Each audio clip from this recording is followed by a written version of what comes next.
and welcome to another episode of All the Things TV. I'm Tiffany Jo Baker, and today we're tackling full living and goal getting with the grace and gifts God gives. Super excited to have back Sarah Birkbeck. Sarah, thank you for coming on again. Thank you. This is too fun. I love it. And I love that we can do this despite a pandemic and just continue to get God's good news out there and all of the things that he's got for his girls and what to do, and we can encourage them. Well, we were talking a little bit last time about the challenges of saying yes and of how to keep going even when things are hard and how small things make a big difference. So today I'm going to talk a little bit more on the personal side on how we do all the things, how you do all the things as a ministry leader, a mom of four, a wife, a go-getter, a multifaceted mama. How do you balance the call to press forward and the things that you know God has on your heart while maintaining and managing, you know, all the things, your family and your responsibilities? How do you balance that? Well, there's a few things. I heard one time Craig Rochelle say that there's no such thing as balance, only stewardship. And I talked about stewardship a little bit on the last one, but that has always really stuck with me as well. And I just try to take that framework over balancing, meaning I got to do it all and I got to give everybody the right amount of me. And and it's just, I think there's just stewardship in different seasons. And I kind of took it further and really thought on, it's really one of two things, whether I'm stewarding something or I'm striving. So it's stewarding versus striving. And so I kind of use that as a filter in my life often of, you know, striving can make you feel some kind of way. And that's burnt out, exhausted, you're pushing, there's anxiety. You know, that's when comparison can really come in. I feel like when I'm striving because I'm wanting to get to a certain point and this person's there or whatever it is. But when I'm stewarding, there's great grace and peace. And the key with that is being sensitive to where the Lord's directing in each season and being extra sensitive to his strategies, even if it might not line up with what you think is going to make bigger growth or make you move forward or allow things to progress. You know, I just had a baby. She was 4 months, and you know, the Lord will always give me a period of time where I feel like, okay, I'm going to take a few steps back. And this is where I'm called to really steward this. And this amount of time that I'm putting with my family and my children is going to be really a lot more predominant. And it's not to say that I don't have these things over here, but there's just kind of a shift in the timing of it all. And then things will come around and we'll be, you know, up against an event in a month or so. And then all of a sudden, you know, refresh is shifted here and my family is still here. It's not that I've like put them on the back burner or threw them out, even though sometimes, you know, they might feel like that. But you know, there's a shift in focus and there's a shift in where I'm going to put my time and my energy. And here's the deal. My kids can also learn what it means to steward things. And my kids need to see their mama being able to say, you know, we have had good times together. I've been with you, but now let's help mom cultivate this in what God's put in my heart and step out in this. And then afterwards, there's going to be another shift. And, you know, we're going to find other things that are kind of going to take the focus. So I really feel like I kind of put things through the lens of stewarding versus striving often. And then what's the question again? Because I had this other thought about it. It was about how do you balance pressing forward with your responsibilities? So you're talking about seasons and stewarding. Yes. Okay. And I had another thought, but it's fabulous. Gone. It's gone. That's all right. It will fly back at some point. Yeah, so you just call me and you let me know. But I'm always like, okay, there it went. It was really good, but it was there. Totally. Yeah. No, it's so good because the whole thought process of balance, you know, once you feel like you have everything on this equilibrium, one little thing comes in gets thrown in there and you're automatically off balance. Yeah. And so if you're constantly striving for this thing of equilibrium, like you said, it's not possible to do that. You know, God made the world a system of seasons, of day, night, 24 hours, fall, winter. You know, he knew what he was doing. Pregnancy is a season, right? Carrying is a season. Delivering a birth of a dream of a thing is a season. Harvest is a season. So I think I 100% agree that the whole God system of seasons is really where we find fulfillment. We find those seasons of rest. We find those dormancy seasons, the season of growth, the season of investing, of fertilizing, and knowing what you're doing in your different pockets. You know, it might be my family is a season of growth, or my family is a season of investing in them. You know, so just knowing where you're at in your different pockets and your different seasons, so powerful. So question. We are in such, especially in the Dallas-Fort Worth area, such like a go culture. And God, a lot of times, he's a go culture, right? He's a go into all the world, you know, being obedient, doing the things, but also he's also in a culture of being. And sometimes those are hard to rectify, of being a certain way and getting filled and just sitting and resting versus doing. How do you rectify being and doing at the same time? Or maybe not. I don't know. That's such a great question. And you know, the last question you asked me, it was such a good question too. And I actually will go to older women or women ahead of me, and ask these very questions all the time. This is kind of my number one, like, hey, I don't know. I feel a little stuck in this area, and I always want to make sure I'm like in the right space with it. And so this is something that like I go to people ahead of me, mentors, whatever. And these are the questions I am asking them. Because I want to know how to organize my time and my life. And so again, I was saying how I just really thrive on a checklist, a to-do list, all those kind of things, and seeing things progress. And my husband and I have just kind of come out of a season where personally, we were physically around us, the things that we were really putting so much time and effort into, not seeing things progress. And it kind of gets me like in a funky space.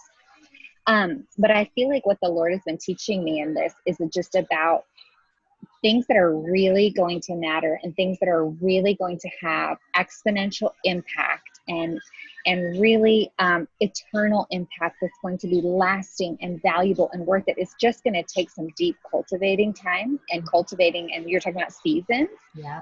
And so, you know, it's hard to be in a cultivating season and not getting to be doing and seeing things check off the list. But I learned kind of early on in Refresh that I was having a false sense of success for Refresh and for the ministry. I was having a false sense of success for our lives. And that was because I was getting these easy check off things. And I was doing all these easy check off things, but the impact was weak and minimal. And I felt the Lord inviting me into a space that wasn't going to feel as great for my flesh, because I wasn't going to be as busy and I wasn't going to be as doing and checking off. But I was going to be cultivating something that was going to have greater impact. And so, you know, when you know your purpose and you understand your why, and you know your season, you told me that you understand your season, then, you know, if you need to put your head down and cultivate, and you don't get to check stuff off, and you don't get to be busy and doing and seeing all the fruit, I think you can keep going, and you can keep going with excitement, knowing that, you know, this time what you're building is going to be worth it. So it's hard. It's That's a hard. So powerful. I mean, it's like those secret places, those hard, dark places, those deep places, where the foundation, you know, when you're building a building, you don't see the foundation, but the deeper it goes, the lower it goes, the stronger and the higher it can go. But no one pays attention to the foundation and to the deep roots, but that's what keeps the longevity and all those things going. And it's such a hard place. I mean, I remember, especially when my kids were little, you know, like you, I'm like, I want to see like progress. And, you know, like the day in and day out of momming, you don't see the progress, you know. Family members for a distance, when you see them once a year, they see the progress. But when you're in the day, I mean, sometimes I would be like, even vacuuming, I'm like, oh, I can see lines on the carpet. Like, I was like, oh, something. You know, you can see something. But those moments when you're planting and when you're building and when you're digging and going deep, those are hard, but they're so necessary. Such a powerful reminder of that. So from a practical perspective, just one last question as we're doing all the things. Any tips, advice, life hacks that you use to stay organized or to do meals or take care of children or anything that you could leave us that helps you? I'm like, I need you guys to tell me what to do here. I don't know. Right before I had the baby, I got Instacarts. Yes. That's good. Pretty big deal, because I'm like sitting on the couch at 4:00 nursing my baby thinking we have nothing for dinner in that refrigerator over there. And I will sit there and Instacart. I mean, I feel like, you know, it's a little costly, but I'm like, at this point, people, you got to know your season. And this season is that I'm going to pay for that person to go get my groceries right now and put it on my front porch so we can have dinner at home tonight, you know? So things like that. And you know what, I'm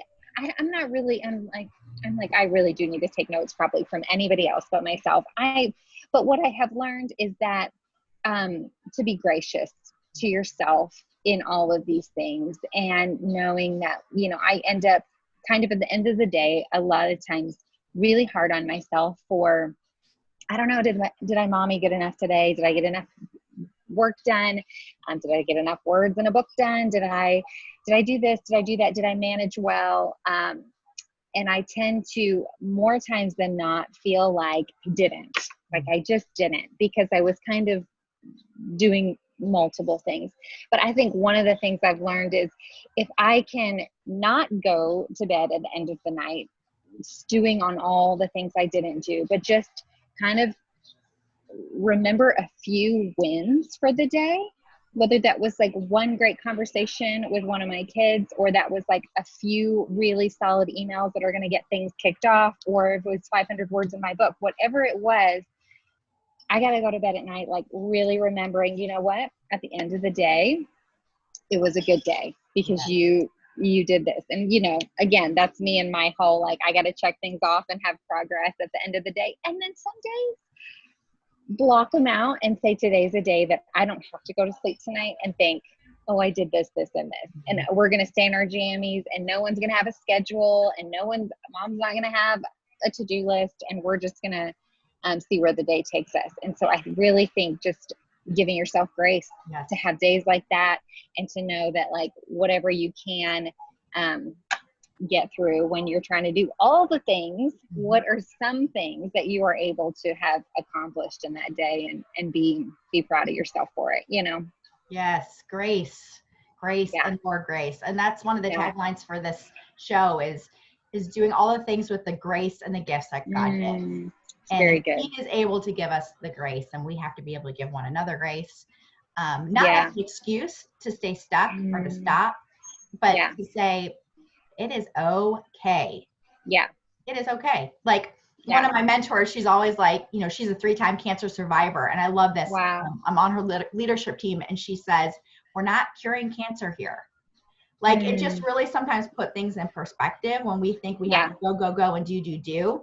Yeah. It's really, really most important. And sometimes it's okay. Yeah. Well, and I love that tag about doing it with the grace and gifts that God gives you, because I think that's a thing we can tend to put ourselves in a box too of, you see all the things happening and you want to fix your heart is to do all the things for all the people and all and I kind of learned really quickly that, hey, I've got a gift and this is where it lands and this is where I am like, and other people look at me like, I don't know how you crank that kind of stuff out. I'm like, oh, that was so easy. And I'm like, that is my space, know? And yes, I want to help this and do that. But if I just offboard what I'm supposed to be doing and utilizing my gifts and the grace that God has on my life to just jump ship onto something that maybe is a popular subject right now, or all these other people are doing that, then I'm neglecting what God's called me to do. And so I love those words together, is the gifts and the grace. Because I think sometimes it goes back to comparison and just like, hey, this chick's doing that and she's succeeding really well. Maybe I should jump on that train and try to do it this way. But you just got to stay in your space, Absolutely. Like, don't ask me to cook you a meal, because that is not my lane. Oh, that's awesome. Okay. That is not my lane. Yeah. I will get you a gift card.